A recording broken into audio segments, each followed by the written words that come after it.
कहानी ज्योतिषमती। लेखक जयशंकर प्रसाद। प्रस्तुत है कहानी का सारांश।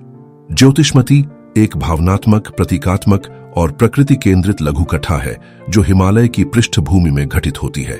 कहानी की नायिका वनलता अपने अंधे पिता के लिए एक दुर्लभ औषधि ज्योतिषमती की खोज में अकेले बीहड़ जंगलों में भटकती है।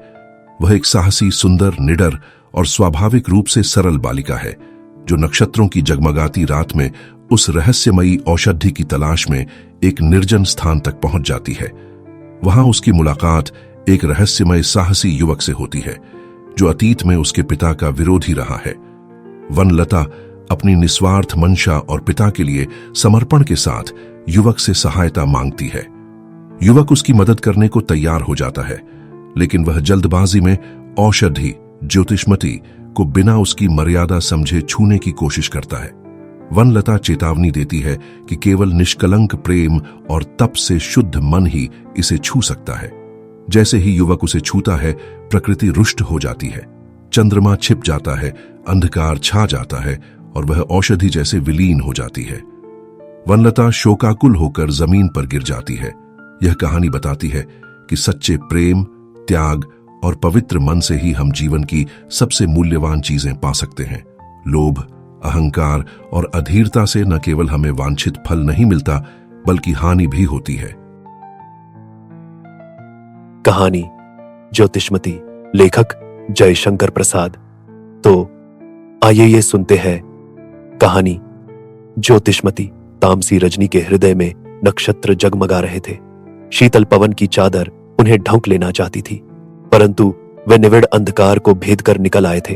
फिर यह झीना आवरण क्या था? बीहड़, शैल, संकुल वन्य प्रदेश तृण और वनस्पतियों से घिरा था। वसंत की लताएं चारों ओर फैली हुई थीं। हिमदान की उच्च उपत्यका प्रकृति का एक सजीव, गंभीर और प्रभावशाली चित्र बनी थी। एक बालिका, सूक्ष्म, कोमल, वासिनी सुंदरी बालिका चारों ओर देखती हुई चुपचाप चली जा रही थी। विराट हिमगिरी की गोद में वह शिशु के समान खेल रही थी। बिखरे हुए बालों को संभालकर उन्हें वह बार बार हटा देती थी और पैर बढ़ाती हुई चली जा रही थी। वह एक क्रीड़ा सी थी, परंतु सुप्त हिमाचल उसका चुंबन न ले सकता था। नीरव प्रदेश उस सौंदर्य से आलोकित हो उठता था। बालिका न जाने क्या खोजती चली जाती थी, जैसे शीतल जल का एक स्वच्छ सोता एकाग्र मन से बहता जाता हो। बहुत खोजने पर भी उसे वह वस्तु न मिली जिसे वह खोज रही थी। संभवत वह स्वयं खो गई, पथ भूल गया, अज्ञात प्रदेश में जा निकली। सामने निशा की निस्तब्धता भंग करता हुआ एक निर्झर कलरव कर रहा था। सुंदरी ठिठक गई। क्षण भर के लिए तमिश्रा की गंभीरता ने उसे अभिभूत कर लिया। हताश होकर शिला खंड पर बैठ गई। वह श्रांत हो गई थी। नील निर्झर का तम, समुद्र में संगम, एकटक वह घंटों देखती रही। आंखें ऊपर उठती, तारागण झलझला जाते थे। नीचे निर्झर छलछलाता था। उसकी जिज्ञासा का कोई स्पष्ट उत्तर न देता। मौन प्रकृति के देश में न स्वयं कुछ कह सकती और न उनकी बात समझ में आती। अकस्मात किसी ने पीठ पर हाथ रख दिया। वह सिहर उठी, भय का सज्जार हो गया। कंपित स्वर से बालिका ने पूछा, कौन? यह मेरा प्रश्न है। इस निर्जन निशीथ में जब सत्व विचरते हैं, दस्यु घूमते हैं, तुम यहां कैसे? गंभीर कर्कश कंठ से आगंतुक ने पूछा। सुकुमारी बालिका सत्वों और दस्युओं का स्मरण करते ही एक बार कांप उठी, फिर संभल कर बोली, मेरी वह नितांत आवश्यकता है। वह मुझे भय ही सही। तुम कौन हो? एक साहसिक। साहसिक और दस्यु तो क्या, सत्व भी हो तो उसे मेरा काम करना होगा। बड़ा साहस है। तुम्हें क्या चाहिए सुंदरी? तुम्हारा नाम क्या है? वनलता। बूढ़े वनराज, अंधे वनराज की सुंदरी बालिका वनलता? हाँ, जिसने मेरा अनिष्ट करने में कुछ भी उठा न रखा, वही वनराज। क्रोध कंपित स्वर से आगंतुक ने कहा, मैं नहीं जानती, पर क्या तुम मेरी याचना पूरी करोगे? शीतल प्रकाश में लंबी छाया जैसे हंस पड़ी और बोली, मैं तुम्हारा विश्वस्त अनुचर हूं। क्या चाहती हो बोलो? पिताजी के लिए ज्योतिषमती चाहिए। अच्छा चलो खोजें। कहकर आगंतुक ने बालिका का हाथ पकड़ लिया। दोनों बीहड़ वन में घुसे। ठोकरें लग रही थी। अंगूठे क्षत विक्षत थे। साहसिक की लंबी डगों के साथ बालिका हांफती हुई चली जा रही थी। सहसा साथी ने कहा, ठहरो, देखो वह क्या है? श्यामा सघन तृण, संकुल शैल, मंडप पर हिरण्यलता, तारा के समान फूलों से लदी हुई मंद मारुत से विकंपित हो रही थी। पश्चिम में निशीथ के चतुर्थ प्रहर में अपनी स्वल्प किरणों से चतुर्दर्शी का चंद्रमा हंस रहा था।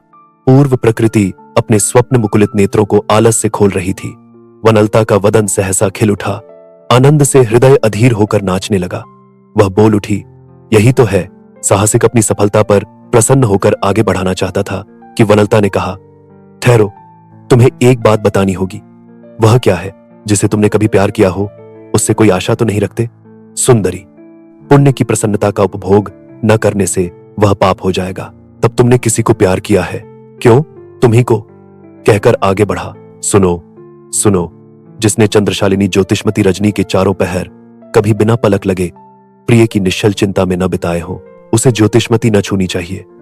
इसे जंगल के पवित्र प्रेमी ही छूते हैं, ले आते हैं। तभी इसका गुण। वनलता की इन बातों को बिना सुने हुए वह बलिष्ठ युवक अपनी तलवार की मूठ दृढ़ता से पकड़कर वनस्पति की ओर अग्रसर हुआ। बालिका छटपटा कर कहने लगी, हाँ हाँ, छूना मत। पिताजी की आंखें। आह!